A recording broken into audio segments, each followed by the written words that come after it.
नमस्कार।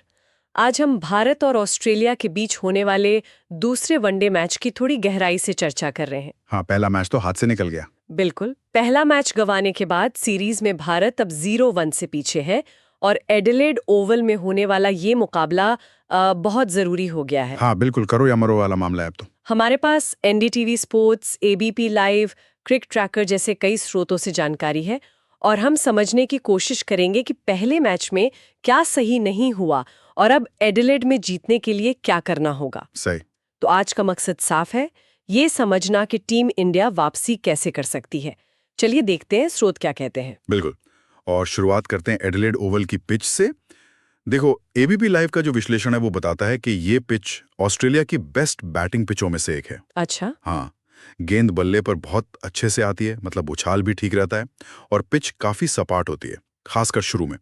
पर्थ से काफी अलग माहौल मिल सकता है। तो इसका मतलब ये हुआ कि अगर भारत पहले बैटिंग करता है तो उन्हें पॉजिटिव रहना होगा शुरू से ही। बिल्कुल। और अगर चेज कर रहे हैं तो एक सॉलिड स्टार्ट चाहिए होगा, क्योंकि यहाँ रन बनने की उम्मीद ज्यादा है। हाँ, बड़ा स्कोर चेज करना पड़ सकता है। और हाँ, एबीपी लाइव ये भी कह रहा है कि जैसे जैसे खेल आगे बढ़ेगा, पिच पुरानी होगी, तो स्पिनर्स का रोल भी अहम हो सकता है। हाँ, ये एक इंटरेस्टिंग पॉइंट है।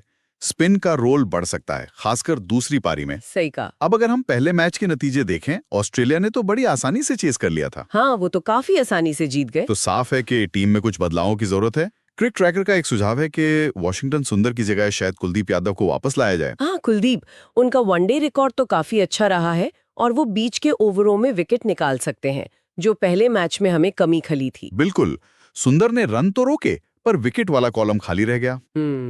और जैसा हमने कहा, एडिलेड में स्पिन की भूमिका शायद ज्यादा हो, तो कुलदीप एक अटैकिंग ऑप्शन हो सकते हैं। सही। इसके अलावा एक और बदलाव की बात चल रही है क्रिक ट्रैकर और वन क्रिकेट दोनों में, वो है हर्षित राणा की जगह प्रसिद्ध कृष्णा को लाने की। अच्छा। कृष्णा। हाँ। राणा ने पेस तो दिखाई थी, पर कंट्रोल, मतलब लेंथ थोड़ी इधर उधर हो रही थी। और ऑस्ट्रेलियाई पिचों पर तो लेंथ अगर चूकी तो रन तेजी से बनते हैं। कृष्णा के पास वो एक्स्ट्रा बाउंस है शायद। बिल्कुल वही बात है। उनका उछाल थोड़ा परेशान कर सकता है बैट्समैन को। ये एक अच्छा रणनीतिक बदलाव हो सकता है। लेकिन चाहे कृष्णा खेलें या राणा या कोई और, एनडीटीवी स्पोर्ट्स इस बात पर जोर दे रहा है कि तेज गेंदबाजों को डिसिप्लिन दिखाना होगा। लाइन और लेंथ वो बहुत जरूरी है। बिल्कुल। ऑस्ट्रेलियाई बैट्समैन जरा सी ढीली गेंद का इंतजार करते हैं, खासकर कट और पुल के लिए। पर्थ में हमने देखा था। हाँ, उन्हें मौका नहीं देना है। बिल्कुल नहीं। तो सिर्फ पेस से काम नहीं चलेगा, प्लानिंग और एग्जीक्यूशन दोनों चाहिए। सही बात है। अच्छा, गेंदबाजी से हटकर अब बल्लेबाजी की तरफ देखें, वहां भी तो सुधार की गुंजाइश है। बहुत ज्यादा। एनडीटीवी स्पोर्ट्स साफ कह रहा है कि टॉप ऑर्डर को बेसिक्स पर लौटना होगा। पर्थ में क्या हुआ, शुरू में ही विकेट गिर गए और पूरी टीम दबाव में आ गई। हाँ, वो शुरुआती झटके बहुत महंगे पड़े। तो एडिलेड में अच्छी शुरुआत, स्ट्राइक रोटेट करते रहना और खासकर पहले 10-15 ओवर विकेट बचाना, ये बहुत क्रिटिकल होगा। और देखो, इसी बीच विराट कोहली और रोहित शर्मा की वापसी की खबर है। ये तो बहुत बड़ी बात है टीम के लिए। हाँ, बहुत बड़ा बूस्ट है ये। एनडीटीवी स्पोर्ट्स के एक्सपर्ट्स भी मानते हैं कि अगर ये दोनों लय में आ गए ना, तो फिर 300 पार। हाँ बिल्कुल, भारत के पास वो क्षमता है फिर से 300 या उससे ज्यादा बनाने की। और सिर्फ रन नहीं, उनका जो एक्सपीरियंस है वो प्रेशर सिचुएशन में टीम को संभालने में मदद करता है। वो तो है, उनका अनुभव बहुत काम आएगा, खासकर जब सीरीज लाइन पर हो। हाँ बिल्कुल। अब अगर भारत चेज कर रहा है तो समझदारी से खेलना होगा, रिक्वायर्ड रेट को कंट्रोल में रखना होगा, पार्टनरशिप बनानी होगी। पैनिक नहीं करना है, जैसा पर्थ में हुआ था। बिल्कुल वही। और अगर पहले बैटिंग कर रहे हैं तो एडिलेड की पिच को देखते हुए, जैसा एबीपी लाइव ने भी बताया, कम से कम 280-320 का टारगेट तो दिमाग में रखना ही होगा। मतलब 300 के आसपास। हाँ, शायद 300 से कम इस पिच पर सेफ ना हो। सही। तो मतलब बैटिंग में डेप्थ और स्टेबिलिटी दोनों चाहिए। लेकिन खेल सिर्फ बैटिंग बॉलिंग का नहीं है, फील्डिंग और मेंटल टफनेस का क्या? हाँ, ये भी बहुत जरूरी है। द टाइम्स ऑफ इंडिया की रिपोर्ट में था कि पहले मैच में रनिंग बिटवीन द विकेट्स में थोड़ी कंफ्यूजन थी, रनआउट के चांस बन रहे थे। सही पॉइंट है। ये छोटी छोटी गलतियां बड़े मैच में बहुत भारी पड़ती हैं। और फील्डिंग में भी वो तेजी, वो शार्पनेस लानी होगी। क्योंकि ऑस्ट्रेलिया तो कोई मौका नहीं छोड़ेगी। बिल्कुल नहीं। जरा सी मिसफील्ड या क्या छूटा, वो उसका पूरा फायदा उठाते हैं। और यहीं पर आती है बात मेंटल स्ट्रेंथ की।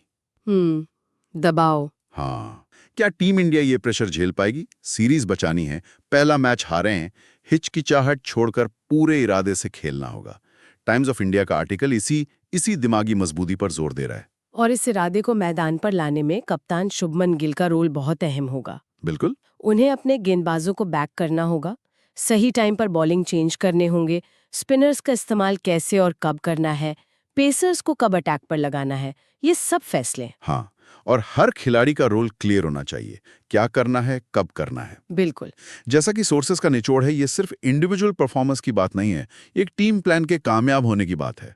और ऑस्ट्रेलिया के टॉप ऑर्डर के लिए क्या प्लान है, खासकर वो बैट्समैन जिन्होंने पहले मैच में तेजी से रन बनाए, उनके खिलाफ कुछ खास रणनीति बनानी होगी। हाँ, उन्हें जल्दी आउट करना जरूरी है। बिल्कुल, शुरू में ही उन पर दबाव बनाना होगा ताकि वो फिर से हावी ना हो जाएं। और जैसा हमने पहले भी कहा और एबीपी लाइव ने भी बताया, एडिलेड में बीच के ओवर मतलब मिडिल ओवर्स में स्पिनर्स का रोल बढ़ सकता है।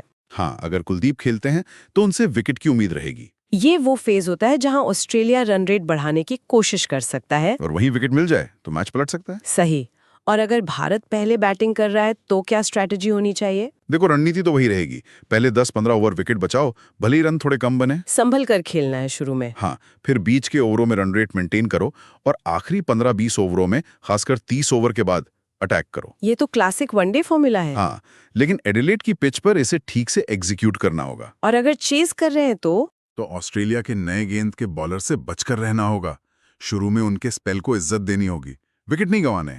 फिर धीरे धीरे रन बनाने हैं, शांत रहना है, पार्टनरशिप पे फोकस करना है।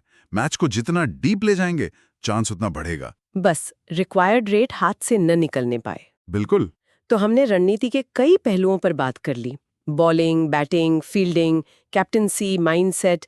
अब अगर हम इसे समेटें तो भारत को किन मेन गलतियों से बचना होगा जो पहले मैच में हुई या एडिलेड में महंगी पड़ सकती हैं? देखो, सबसे पहली और शायद सबसे अहम गलती, खराब शुरुआत, चाहे बैटिंग हो या बॉलिंग। हाँ बिल्कुल, शुरू में विकेट खोना या शुरू के ओवर्स में ज्यादा रन दे देना। एनडीटीवी स्पोर्ट्स भी यही कहता है कि शुरुआती झटकों से उभरना मुश्किल हो जाता है। सही। दूसरी गलती, शॉर्ट पिच गेंदबाजी या लेग साइड पर ज्यादा खिलाना। ऑस्ट्रेलियाई बैट्समैन इन गेंदों पर बहुत स्ट्रांग है। तीसरी गलती, फील्डिंग में ढीलापन, कैच छोड़ना, रन आसानी से देना। टाइम्स ऑफ इंडिया ने भी इशारा किया था इस तरफ। ये बिल्कुल नहीं चलेगा। बिल्कुल नहीं। चौथी गलती, स्पिन के रोल को कम आंकना, खासकर अगर पिच से थोड़ी भी मदद मिल रही हो। और पांचवी, और ये शायद सबसे जरूरी है, ऑस्ट्रेलिया को उनके घर में हावी होने देना। उन्हें साइकोलॉजिकल एज नहीं लेने देनी है। मतलब जवाब देना है। हाँ, एक्टिवली जवाब देना, उनके प्रेशर को काउंटर करना है। और मजे की बात यह है कि ये सारी चीजें आपस में जुड़ी हुई हैं। कैसे? देखो, एक खराब बॉलिंग स्पेल बैट्समैन पर प्रेशर डालता है, एक छूटा हुआ कैच बॉलर का मोराल डाउन करता है। सब इंटरकनेक्टेड है। हाँ, बात तो सही है। तो कुल मिलाकर निचोड़ ये है कि भारत को एक बैलेंस्ड और डिसिप्लिन्ड परफॉर्मेंस देनी होगी। बिल्कुल। गेंदबाजी में और पैनापन लाना होगा, स्पिन डिपार्टमेंट को इफेक्टिव बनाना होगा, बैटिंग को पर्थ की गलतियों से सीखकर ज्यादा जिम्मेदारी दिखानी होगी। और एडिलेड की फ्लैट पिच का फायदा उठाना होगा, चाहे बड़ा स्कोर बनाकर या स्मार्टली चेस करके। ये एक टीम एफर्ट होगा। बिल्कुल सही कहा। देखो, रणनीति कागज पर तो ठीक लग रही है। बॉलिंग में संभावित बदलाव जैसे कुलदीप या कृष्णा, वो अग्रेशन ला सकते हैं। और सीनियर्स की वापसी से अनुभव बढ़ेगा। हाँ, और पिच भी बैटिंग के लिए अच्छी है। लेकिन असली टेस्ट तो मैदान पर ही होगा। तो सब कुछ इसी पर है कि टीम इन प्लान्स को प्रेशर में कितना अच्छा एग्जीक्यूट कर पाती है। हाँ, और यही $1 मिलियन सवाल है। क्या टीम ये बदलाव, चाहे प्लेइंग 11 में हो या स्ट्रैटेजी में, मैदान पर उतार पाएगी? खासकर बॉलिंग कॉम्बिनेशन क्या रहता है, और क्या टॉप ऑर्डर इस बार एक मजबूत नींव रख पाता है? इस पर बहुत कुछ डिपेंड करेगा। सही। और एक सोचने वाली बात यह भी है कि जो भी प्लेइंग 11 फाइनल होगी, उसकी ताकत और कमजोरियां एडिलेड में ऑस्ट्रेलिया के सामने कैसी रहेंगी। यह हमें सोचने पर मजबूर करता है कि जो रणनीति कागज पर है, क्या वो टीम असल मैच के प्रेशर में डिलीवर कर पाएगी? क्योंकि प्लान बनाना एक बात है और उसे मैदान पर कर दिखाना बिल्कुल दूसरी। बिल्कुल, यही असली चुनौती है भारत के सामने।